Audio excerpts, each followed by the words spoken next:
This is Kilimo Focus, where we focus on agriculture. We tell the farmers' stories through the lens of the African farmers. Stories done for farmers by farmers to learn and inspire action.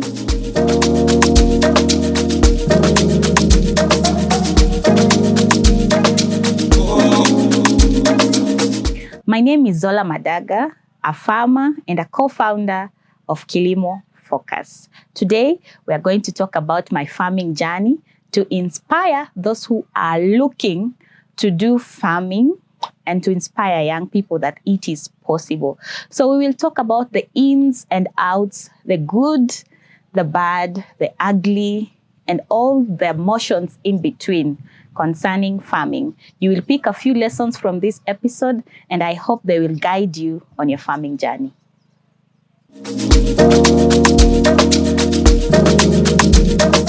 Let's take it back to the reason why I started farming. So I have worked with farmers for about 10 years right now in my capacity as a project manager.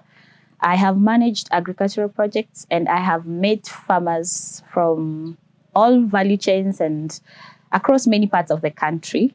So through my profession in helping them to actualize their farming through seeds and input, through providing the latest technologies in farming, I really got intrigued in what they do. And that is where my passion was stirred up. And this is what led me to farming as a young person. So COVID was actually my aha moment when it came to farming. I had just started a project with my brother on greenhouse farming, and we were doing colored capsicums, the yellow, the red capsicums. That was the value chain that we chose to do. And we didn't know COVID would hit anyway. So we started the project together. We leased the farm, set up the greenhouse, and that was the beginning of my personal farming journey, aside from the support that I have been giving to farmers in my capacity as a project manager. So the project was really good. It taught us a lot. It taught us resilience. It taught us how to really be involved in the process, because when you are helping and guiding farmers through the process, you really don't get to understand what intricacies go into farming unless you do it by yourself. So this project was the pilot project, and it did very well at first. The growth of the crop was really well because we had support from the company that by then was offering agronomic support and also was offering end-to-end solutions in terms of market access. But then COVID hit, and we had the crop, we had the harvest, it was really good. But the challenge came in when we had to now take our goods to market. Because of COVID, many areas were inaccessible, and we had to rethink our plan. So that's when we had to hit the market and start selling by ourselves. It was quite a challenge, but we sailed through and were able to do a number of seasons thereabout. Then after that project, I now decided to do my very first solo project, where now from the onset, I would do everything by myself in terms of raising capital to do the project, starting the project, farming, and my chosen value chain was onions. Because at the time I had a conversation with a friend, and she had done very well. Actually, she had harvested and she had sold her onions, and they had done very well. And right about that time, the onions were fetching a very good price in the market. So the frenzy in the market was, let's do onion farming, let's do onion farming.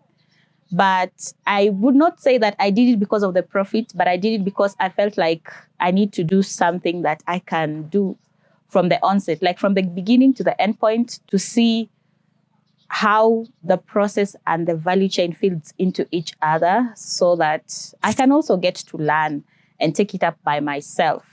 So after sitting with my friend, and we had a very long conversation, and I asked her all the right questions. I found out what I need to do, what I needed. And because she had done a partnership with her friend also, so I felt like I was in the right space, because I would have their guidance, because she's an agronomist, and I would have the support, since I was doing the project very far away from my area of residence and work location. So it would mean I have to travel a lot. The farm was really far away. It was leased land in a different county, so it involved a lot of traveling. So the systems that I had thought about and set in place would work. On paper, I knew that having my friend on ground and him being an agronomist, that I would be able to get agronomic support. I would be able to get support on, just day-to-day supervision of the farmhand at the farm. I also had a friend who lived in the county where I had leased the land. So I thought the systems were really in place for me to win at the moment. But unfortunately, along the way, or fortunately, would I say, my friend got a posting and she became very busy. So she was not able to help me through the day-to-day supervision of farm operations. So I had to rethink the strategy again. And that is where now I had to commit myself to being there as much as I could, because with farming, what you realize, you need to be present. You can do telephone farming if you have the right structures in place, where you call or you get called and everything that is needed you provide for from a remote area, and the people on the ground take care of everything. But I needed to be there to understand everything that's going on, since the system that I had put in place, I needed to rethink the strategy. So I got a farmhand that would be overseeing day-to-day operations at the farm. And I chose to have a farmhand because I felt like that would be dependable, instead of having different laborers come in when you have different operations in the farm. Having a farmhand gives you that liberty of knowing that there is somebody who is taking care of operations at the farm, and there is somebody who is responsible for what is happening at the farm. You can choose to do that, or you can choose to bring laborers on different stages of the crop. Say land prep, you will have laborers coming, help you to do the land prep, help you to do the planting, and then you'll call them the next time maybe you want to do weeding or you want to do sprays. So you'll keep having different people at the farm. But I felt like that was not sustainable. As much as you will need laborers in between, I needed that one contact person and that one dependable person that I can be able to take through the stages of the crop, follow through, and for them to be able to keep track of the crop until we get to the harvesting point. So I got a farmhand. The challenge with the area where I did the farming, most of the time, and this is one of the challenges that people who go into farming or farmers also get when they do farming. You get a farmhand, but they don't have any background or knowledge in crop management or in agriculture. So you have to take them through from the onset, but you'll find that along the road, this farmhand comes up with a reason. They have to maybe be with their family. They have an emergency or something. And you find now you have to get another farmhand. So the exchange of hands, it puts you at a loss because you have to go through the process all over again. And with trainings on how to do sprays, when to do the sprays, how to scout for pests and diseases, what to do before it gets bad. Those are the kind of things that you onboard your farmhand and you tell them on the onset. But when you find that you have high turnover, then that process is distorted and it also sets you back as a farmer. So I had a reliable farmhand at the point. We started all the way from the nursery. So we did the nurseries, and what I did then, as I mentioned, I was highly dependent on the guidance of my friend in terms of seed selection, purchase of seed, purchase of inputs, because I felt that they have gone through the process and they have proof of results. So I would highly rely on what they would guide me or let me know on what I needed at that particular point. Onion is not a value chain I had tried before. So what happened was I got to trust my friend to do the seed selection for me. So they got a seed, they purchased the seeds on my behalf. They did the land leasing and land prep operations on my behalf because by then I was not able to be on ground. And we did the nurseries together because I had not done onions before. I was highly dependent, as I mentioned, on my friend. So we did the nurseries, we did seed purchases and all those processes. So an onion nursery takes 6 weeks before you can now, 4 to 6 weeks before you can transplant. I was really excited about the project because we had to do land prep, we had to dig a well, we had to purchase machine that would help us to pump water in the farm.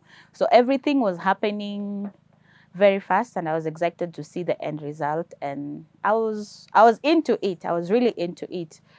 So the nursery did not perform very well, but at that moment, I didn't really take the time to do research and see what a good nursery looks like. And I was told that the percentage germination was about 80-90. 80-90 is not a bad percentage.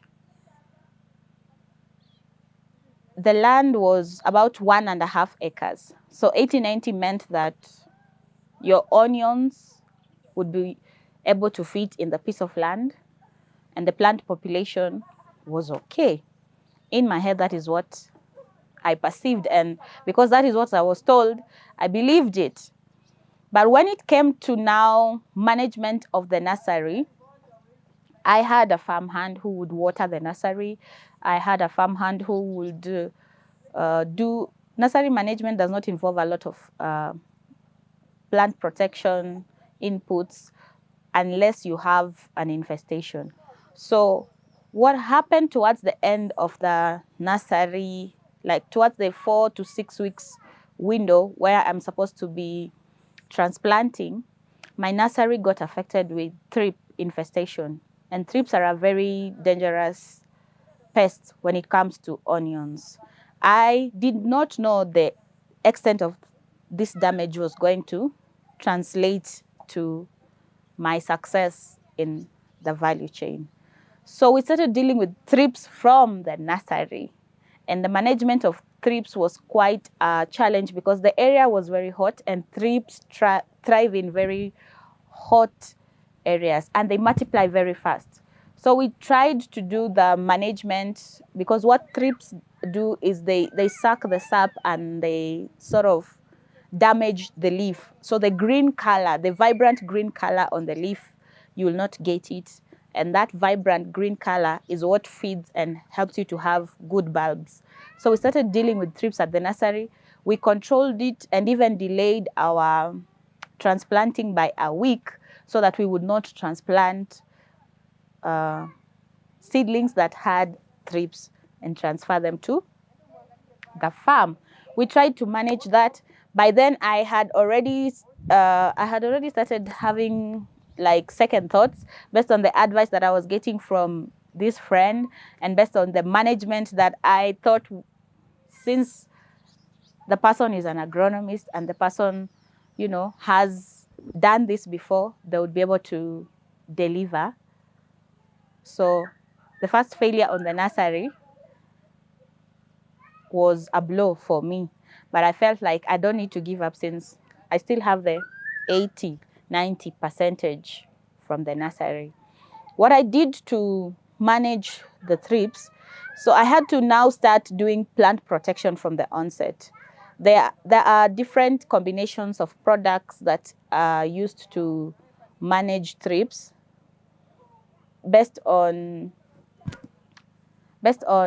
your preferred company that provides the product. There are very different products that are there. I won't mention them because the molecules are they're different depending on the company that you deal with. But what I can say is I did a lot of insecticides. I did a lot of, because protective fungicides, and my cost of inputs started shooting right from the nursery. From the nursery, we get to transplanting. This is should have been 6 weeks, but I think I transplanted at 8 weeks thereabout. The chosen mode of irrigation that was very common in that area is basin irrigation. I didn't want to reinvent the wheel. As I said, my basis was on the pilot that my friend and her partner did, and they succeeded.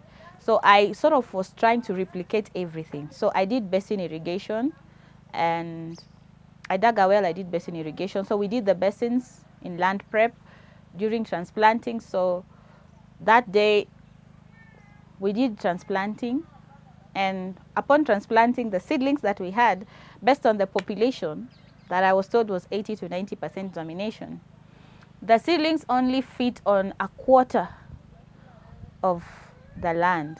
This is 1.5 acres that we need to fill up with onions, but the seedlings that we transplanted only fit on a quarter. Now I had to go back to the drawing board and rethink what happens to the rest of the 3/4 part of the land. And I thought, since I have a very resilient spirit and I didn't want to give up and throw my hands at that stage of the project, I figured, let me buy ready seedlings and fill up the rest of the land, and we will deal with this issue later, because right now the focus was on growing the crop and seeing it to maturity. So that's exactly what we did. We got more seedlings that covered up to 1 acre of the land, and the rest of the half of the acre, a friend had offered me watermelon seeds that I had also never planted watermelons, that I planted on the rest part of the land. And something else that I also did was use some section of the land to do vegetables in some section of the land. So I had onions, I had watermelons, and I had vegetables in my farm. The journey went on well. The crop was picking up very well. But since already I had thrip infestation in the nursery, dealing with the thrips was like, it was haunting me even at the transplanting stage. The area was very hot and thrips multiply very fast. You'll do an insecticide today, 2-3 days you are okay, because of the wind, because of the hot air, because of the also surrounding crops in your area, you find the thrips are back again. So I had to keep dealing with the thrips, because every time I would get like the green vigor, vegetative color for my onions, a week, if I go away for a week, I come back, we are back at the drawing board. We are doing the management of the thrips again. And if you don't manage thrips, it starts leading to fungal infections, powdery mildew, purple blotch. Fortunately, I didn't have to deal with the fungal infections. My worry was on really managing the thrips. And to tell you, I did everything that I could to manage it, but I think it was very hard to do it. It had to do away with the thrips because the entire crop was infested, and I was now not doing preventive, I was doing curative. And every time I do a curative, they disappear, then we are back at the drawing board again. They disappear, then we are back at the drawing board again. So my farm hand,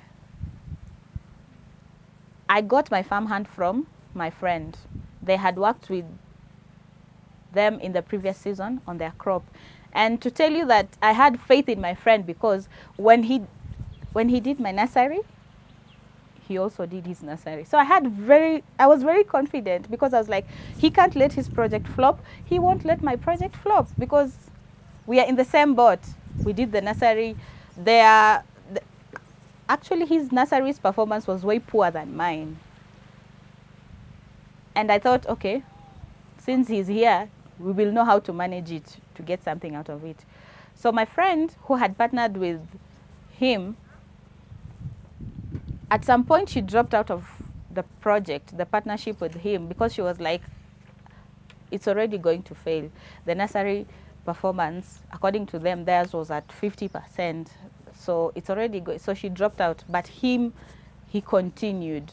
So what I was getting from him was like, he's resilient, he wants to continue with the project, he's not dropping out, he's giving me advice on crop protection, what I need to do, how to manage, labor, how to manage the farm hand, how to manage externalities at the farm. So I fully trusted him. And at the point, he was the before I came to do away with him, he was the point man. So at any particular point when I was away from the farm, because I had to work and also come back to the farm, and every month I would be there for like 2 weeks every month. So at the point when I was away, I trusted him to do the farm visit. I trusted him to, give instructions to the farm hand to help manage the thrip infestation. Because I was not getting worried because according to him, it is manageable and it's something that could have been managed. But day by day, I came to realize I am fighting a losing battle because I don't think that I'm going to make it with him. And I came to learn along the way that he was dishonest from the onset, very dishonest. So the seed, you remember I said we trusted him to purchase the seed for us. And he had mentioned that the seed variety that he was going to get for us to do the nurseries, ideally, onion seeds are very expensive. Hybrid, they go for from 30 to 50,000, depending on the variety that you choose. So that's a lot. So land lease, seed purchase, farmhand sourcing, all delegated to my friend. So as I mentioned, my lady friend who was in partnership with this gentleman, she dropped out when she saw the seed nursery had performed poorly, and she would not be able to manage the project directly since she had gotten a posting elsewhere. So she was not on the forefront. We were all depending on this gentleman to help us out. But he was dishonest from the onset. This is what I came to find out. From the land leasing to the seed purchases, his entry point that I felt like he was trying to help us was he's getting seed at an affordable rate, and it was like going to cut half the budget for our seed purchase budget that would go into the nursery. So we thought, why not? Because he is a trusted agronomist. He gives advice to farmers around the region. He knows where to source the seedlings because he is in touch with the dealers and the suppliers. And he had done a pilot and it had succeeded. So trusting him was not that difficult. So he purchased seed for me. I believe that we did 2 kgs of seed on the nursery. We did 2 kgs of seed. And he said it's an improved, open pollinated variety, but improved variety, meaning that it's not the, to mention in Swahili, kienyeji variety. It was the improved open pollinated variety. So we were okay because the seed was affordable, and the bulbs of that particular variety, they call it Mangola. Mangola is a Tanzanian onion variety, and my farm was in Taita Taveta. It's just borders Tanzania. Like you take a bike and you get to Tanzania. So he went to purchase the seeds in Tanzania, came with the seeds, and I actually visited during my research. I visited a farmer that had done Mangola, and it was beautiful on 3 acres, big bulbs, fleshy succulent leaves, and I was like, this is it for me. I'm going to succeed. But unfortunately now, for open pollinated varieties, they are susceptible to diseases, they are susceptible to infestation of pests, because once my nursery was affected by thrips, management was a challenge because this variety is not hardy to take in the shock that is coming from the infestation in terms of leaf destruction. So every other time I had to pump in a lot of crop protection inputs, pesticides, insecticides. I had like a very strong weekly plan, twice a week. Sometimes it would go even up to 3 times a week. I had to do a spray, fungicide, insecticide, all through the crop, and onion goes for 4 months plus the nursery. It's like 6 months. So for 4 months I had to do the management. When I feel like there is hope and the leaves are, the leaves are okay, then at the same time I disappear for a week, maybe for a work errand, and I come back. Something was not adding up. So towards the end of the management of the crop, I decided I will take like the last 2 months to actively be there at the farm so that I don't lose my entire crop.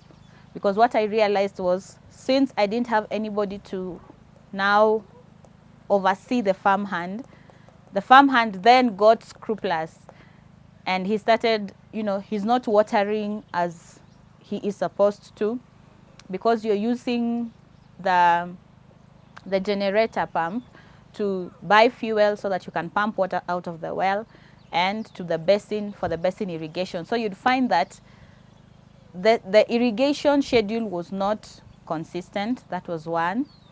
And the crop protection was not being done adequately, because how is it that when you are at the farm everything is okay, you leave for 1 week, you are back to square one? It means there is a disconnect somewhere. And this is the beauty of farming. The crop will never lie to you.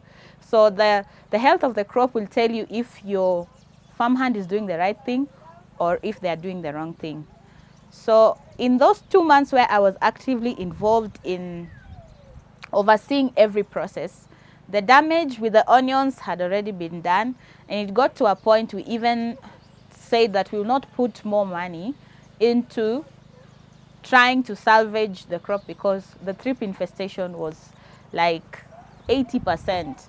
Every crop you would do the scouting, thrips had affected and they were ravaging the crop. So what was working well for me then, I mentioned I had watermelons and I had vegetables at the farm. The vegetables did exceptionally well. This actually would help me to manage some of the costs, the small costs, the labor costs for weeding, the labor costs for doing 1 or 2 things at the farm. The vegetables helped me to offset this, because I had spinach, I had sukuma wiki, I had dania, coriander, and they did really, really well. But the challenge was, in the region where I was farming, the locals, they do not consume sukuma wiki, they do not consume spinach. I found out to be really strange and weird.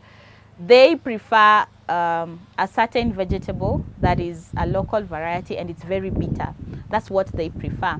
So I would source for market in town. I'd do the harvesting, source for market in town, walk around, the ladies who do the vibandas for the estates, along estates, and do the sales. But the challenge with this was the women would not pay you up front. You give them the produce because you also don't want it to get spoiled, and you had to wait for them to, pay you, and you go through this dance of not today, tomorrow, not today, tomorrow, and it becomes so, it weighs on you. So what really encouraged me was the watermelons. I had no prior knowledge on watermelons. We did direct seeding for watermelons, and watermelons, what I came to learn is, as long as there is enough water and they thrive in a lot of, in hot areas, watermelons thrive. The biggest challenge that I had with watermelon was the melon fly that I didn't know was a menace. And this one starts at the onset of flowering. If your flowers are affected, they abort the flowers. Or if your fruit starts forming and the melon fly pierces any part of the fruit, then the fruit does not grow. You'll find that it grows and it rots, or it grows and it becomes an abnormal formation of the fruit. But it didn't affect me as much, because the piece where I had done the melon was a small piece, but I got like 2 tons of watermelons, and I wasn't expecting that. Actually, when we did the harvesting, because we had faced a lot of challenges with the onions, and we ended up harvesting The targeted tonnage for an acre of onions is between 10 to 13 tons. But we ended up not even hitting like 500 kilograms because of the challenges that we had faced. So this meant we had made a total loss on onions. So onion was a gone crop, and watermelons gave us some good tonnage and some good lessons. If we or I knew how to really grow and manage watermelons, I believe I would have gotten up to 5 tons from that small area that I had planted. The vegetables helped me to do day-to-day, farming expenses, to meet the farming expenses. If I needed 2 casual laborers to come and do some weeding, I would pay them off from the vegetables. And I also didn't have to buy vegetables because I also had them in my farm. And I was also even fortunate to donate most of the vegetables to schools, to children's homes, to church, and that really made me happy. So the mistakes I made that I would like you to learn from, being that you would like to go into farming, either as a young person, either as a new farmer, either as a farmer who's been there and has been doing things and you're not getting results. At the onset, planning is very important. When I was doing the budgeting for this project, I realized that it's going to cost me some good money. And if you know your project is going to cost you some good money, because we are not also doing farming for the sake of it, we are doing it to make profits. We are doing it to grow food for the future and for people and for sustainability. But we also want farmers to be smart about it and make profits and earn from it. It's very unfortunate that the farmer grows the crop but is the poorest, and he or she is the one who grows the crop. So my lessons from the planning, as much as you would have somebody that you trust to do and help you in a project, if you don't have the capacity to do the project by yourself on the onset, be it a sibling, be it a colleague, be it a padre, an imam, a pastor, anybody that you deem trustworthy, you also need to know that the full responsibility of the success of the project depends on you as the farmer. Don't transfer trust too much to somebody to the extent that you end up losing out in the first place. So in the planning, I had figured some things out because I have been around farms for a very long time and I know what it takes to go into farming. But for this value chain that I was venturing into that I had never done, I wholly trusted on my friends. And I knew that since we had worked together in a previous project and all of us had delivered in our capacities, that I was dealing with the right person. But it turned out that this person only wanted to make money out of me.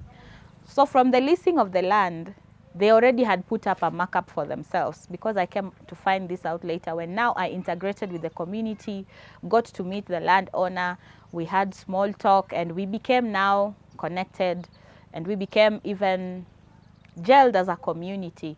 Research is very key. I did my research to the extent of the ability that I can say I did it. But I didn't really know what goes into this particular value chain. So most of the information that I would skim through was from the internet and from my friend. So I thought that having that my friend is an experienced agronomist whom we have worked with in previous projects, I'd rely on them on that. But going into a big project, according to me, the scale of that project was big. I would have, in the first place, researched the best seed variety. How much does it really cost? And even if my friend would come and tell me this is the price, I'd be able to say, from my shelving and sourcing, there's variety A, B, C, D that do well in this region, and this is this much of money, and this and this and this, and even go to the extent of purchasing the seed by myself. But I translated all that to my friend and just sent the money that he quoted in the name of his saving us, because it was cutting our seed purchase budget in half.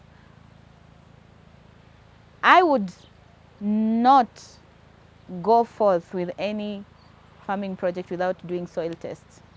Because my friend's farm was just close to my farm, and they had done onions in the previous season, and the onions did really well, I thought it still would do well because it's in the same region. But soil test is very important to farmers, because the soil test helps you to know the pH, it helps you to know the diseases or infections that are in the soil, and it also helps you to know, with the value chain that you have, what is the right plan for your inputs in terms of fertilizers to correct what is not correct in the soil for your crop to thrive. A soil test would have been very key and would have saved me a lot.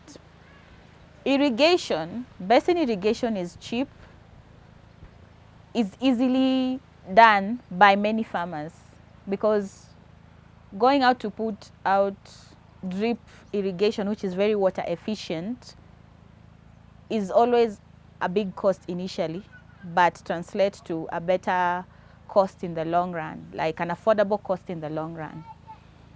To avoid issues with my farmhand, whether he irrigated or whether he did not irrigate, whether he used the fuel that was purchased for powering the generator to irrigate or he sold it, to avoid and cut out those issues, having a well-established irrigation system would help me cut my costs, would help me manage the stress of not knowing or knowing if my farmhand is trying to get money from me from selling the fuel that is supposed to go into irrigation, or he's not putting enough water. You can purchase fuel and they'll use half of it to irrigate. So you find that when you walk across the farm looks irrigated. But if you dip your finger in the soil, the topsoil is irrigated, but the subsoil is not irrigated. So that means your crop is undergoing stress, and that is even worse than not irrigating.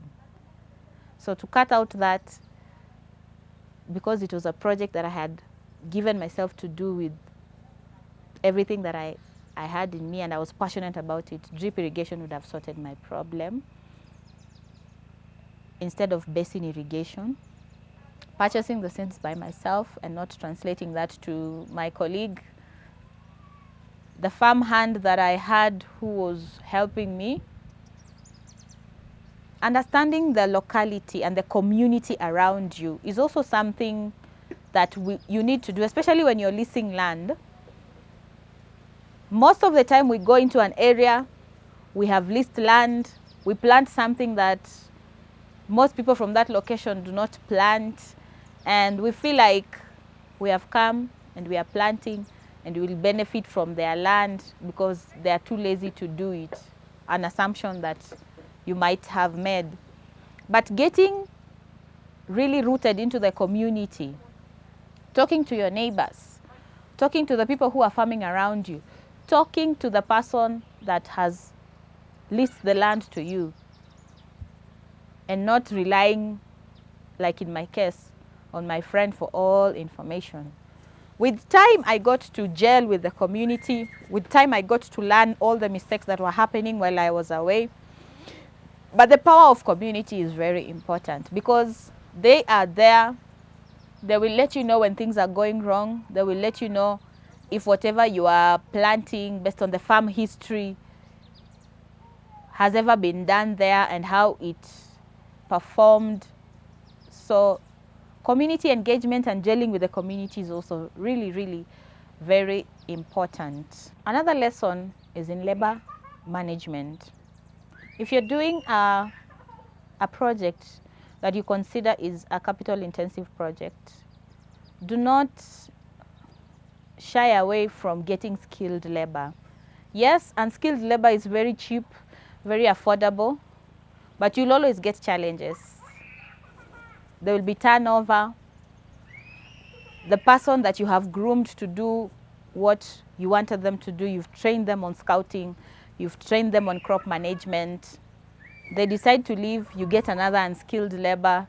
You go through the process all over again, your crop suffers, and you also suffer. So as much as possible, skilled labor is expensive. But if you do the cost-benefit analysis of getting a bit of skilled labor or skilled labor to support you through your project, you minimize the chances of failing. You minimize the chances of losing your crop and losing your money. The last part is market. And this is a pain point for many farmers. Like right now, cabbage farmers, they're really struggling. You've grown the crop, very good quality crop, but market, the brokers or the middlemen who are coming to buy at your farm, they are offering 5 shillings per head. That doesn't even cover half of the cost that you put into growing the crop. Without the distribution channel, it's not every farmer who would have, say, a pickup or a lorry to ferry their cabbages all the way from Nyahururu to Nairobi to Mombasa, these big towns where a head of cabbage is even going for 60 bob, 70 bob, and even in some areas 100 bob from that 5 shillings that they are being offered at farm gate. Figuring out how to pivot around farm to market to retailer, that distribution chain is very key and very important. If you focus on growing the crop and having the best crop as a farmer, and also focus on having like tonnage or the quantity, it will be cheaper. You can say farm A, B, C, D, we come together, we hire out a vehicle, and we take our produce to market, and we get the deserved price that can help us to break even and even make profits. So do market research, talk to many people, don't be shy of seeking information, do not trust easily based on any person or anybody. Verify and fact check every information that you are getting. Do the work. Simply do the work. It will not work out because you think it is going to be a sort of, I put money in and I bet that the money will come out tripled. It doesn't work like that. You have to do the work. You have to be present. You have to be actively participating in the process to benefit from it. It's very possible. I went through the challenges and I'm sharing my lessons, not to discourage you, but to encourage you that it's possible, because even after that, I still went back, I re-strategized, and I did another crop that did exceptionally well. I took my lessons, I paid a really high cost for my fees to learn this, to be able to share with you. I really hope when you get into that space, when you get into that point that you want to do farming, you will consider all this, and I wish you all the best. This is Zola Madaga from Kilimo Focus, where we focus on agriculture and drive action through farmer stories.